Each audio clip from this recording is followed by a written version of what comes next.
பணக்காரனா இருந்தேன். எல்லாம் கோயிலை உடைச்சு மஸ்ஜித் கட்டுவேன். இதான் நான் செய்வேன்.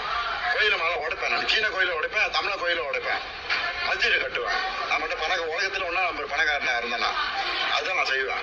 இந்த உலகமே இஸ்லாம் உலகம், யூனிவர்சலே இஸ்லாமோட. புரியுதா? கற்றுக்கோ, லாஜிக்காரு, லாஜிக்காக கற்றுக்கோ. அதுதான் நான் பண்ணுவேன்.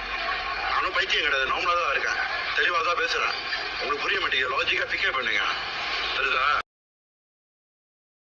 ஹிந்து கோயில் எல்லாத்தையும் இடிச்சுட்டு மசூதியை கட்டுவேன் அப்படிங்கிறாரு. அதுக்கு எதுக்கு பணக்காரனா இருக்கணும்? பணக்காரனா இருந்தா அமீர் பணக்காரர் தான், ரகுமான் அண்ணனும் பணக்காரன் தான், சல்மான் கானும் பணக்காரர் தான். இன்னும் எவ்வளவு பெரிய பணக்காரர்கள் இருக்காங்க, கோடீஸ்வரங்களா இருக்காங்க இஸ்லாத்துல. அவங்களெல்லாம் முடியாதாப்பா? பாய் அப்படி இல்ல. கோயில நீங்க என்ன இடிக்கிறது? நானே இடிக்கிறேன் கோயில. ஆனா சாப்பாட்டுக்கு வழி சொல்லுங்க. எங்களுக்கு நான் கோயில கேட்டோமா, மதம் கேட்டோமா, வழிபாடு கேட்டோமா, நாங்க எதுனாலும் ரெடி தான். ஆனா எங்களுக்கு சாப்பாடுக்கு வழி சொல்லுங்க. பாகிஸ்தான்ல கோயிலா கட்டிட்டு இருக்காங்க. பாகிஸ்தான் அரசு கோயிலா கட்டிட்டு இருக்கு, மசூதி தானே கட்டிட்டு இருக்கு. பிறகு பிச்சை எடுக்குது, பிறகு பிச்சை எடுக்குது பாகிஸ்தானு. அங்க மசூதி தானே கட்டுறான். அப்ப எதுக்கு பிச்சை எடுக்குது? ராணுவ தளவாடத்தை பறக்கி வைக்கிறான், அரசு கட்டிடங்களா வாடகைக்கு எடுது, ராணுவ வீரர்கள்லாம் பறக்கி அடுத்த நாட்டுக்கு வைக்கிறான், அங்க உள்ள கழுதைகள் எல்லாம் பறக்கி சீனாவில கொண்டு வைக்கிறான். ஒருத்தனுக்கு ஒருத்தனும் குண்டு போட்டுக்கிறான். ஒரு கல்யாணம் நடத்த முடியல. வாழ்வாதாரத்துக்கு வழி சொல்லுங்க பாய். எல்லா கோயிலையும் நானே அடிச்சிடறேன். எங்களுக்கு கோயில் இருக்கு, கோயிலு சாப்பிடறதுக்காக உருவாக்கி வச்சிருக்கு. நான் மசூதி கட்டுறேன். மசூதியில அருகம்புல் வைக்குமா, அரளிப்பூ வைக்குமா, அர்ச்சனை தட்டு வைக்குமா?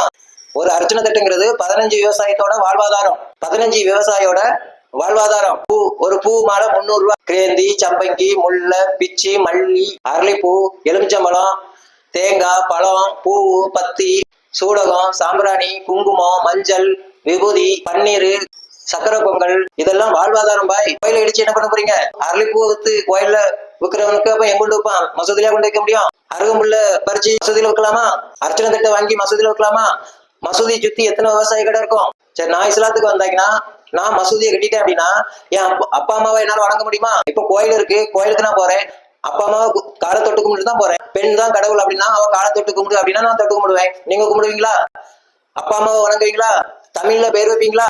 டாக்டர்கிட்ட போறோம், டாக்டரை வணங்குவீங்களா? ஆசிரியரை வணங்குவீங்களா? கல்வியை வணங்குவீங்களா? கல்வி புத்தகத்தை வணங்குவீங்களா? வணக்கம்ங்கிறதே என் மதத்துக்கு எதிரானது. நாங்க வணக்கம் சொல்ல மாட்டேங்க. பிறகு உங்களுக்கு எதுக்கு பாய்?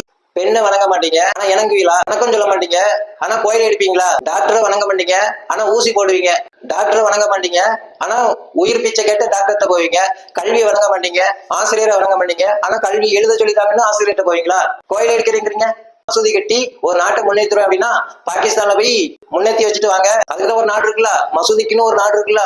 எந்த நாட்டை நிம்மதியா இருக்கான்? எந்த நாட்டை நிம்மதியா இருக்கான்? இந்தியாவில் இருக்கிறவங்க மட்டும்தான் நிம்மதியா சாப்பிட்டுட்டு பொண்டாட்டிகளோட வாழ்ந்துட்டு இருக்கான். அதே கோயில் அடிப்பேன்னா, கோயிலுங்கிறது நீங்க சாப்பிடுற சாப்பாடு, நான் சாப்பிடுற சாப்பாடு. கோயிலுங்கிறது இந்த மக்கள் எல்லாம் வாழ்ற வாழ்வாதாரம்.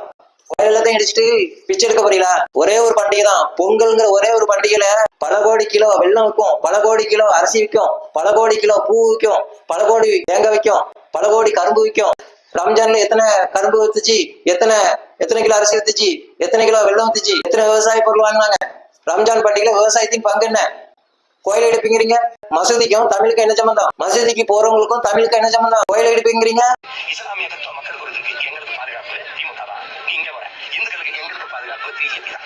இப்ப மதத்தை முன்னிறுத்தி செய்யற அரசியலை நீங்க ஏற்கிறீங்களா, எதிர்க்கிறீங்களா, ஆதரிக்கிறீங்களா, அறிவிக்கிறீங்களா? அப்ப எங்க மனிதம் இருக்கும், எங்க நாடு இருக்கும், எங்க நலன் இருக்கும், எங்க நிலவரம் இருக்கும், எங்க மண்ணின் மக்களின் மீது கல்வி, மருத்துவம், அதன் மீது எங்க சிந்தனை இருக்கும்? மத உணர்ச்சி ஏன்னா என்னன்னா கல்லு சாராயம் இதெல்லாம் இருக்கு பாருங்க. சாராயம் மருந்து கஞ்சாதெல்லாம் அது பயன்படுத்தினா தான் மதம் வரும். ஆனா சாதிய மதம் சொன்னவன வந்துருந்தான். இப்ப அவ்வளவு கூடிய போதையது அதை நீங்க கையில் வச்சுக்கிறேன். இப்ப இவ்வளவு நேரத்துல ஒரு அரசு பொறுப்புள்ள அரசு இருக்க முடியாதா? நான் நடக்காத பிரச்சனையே. எந்த செருப்பு வச்சு அவங்க அடிக்கிறது? எந்த செருப்பு வச்சு அடிக்கிறது? அவங்க நான் பேசிட்டு இறங்கினால என் தம்பி அபுபக்கர், என் தம்பி, நான் தான் அவனுக்கு திருமணம் பண்ணி வச்சேன்.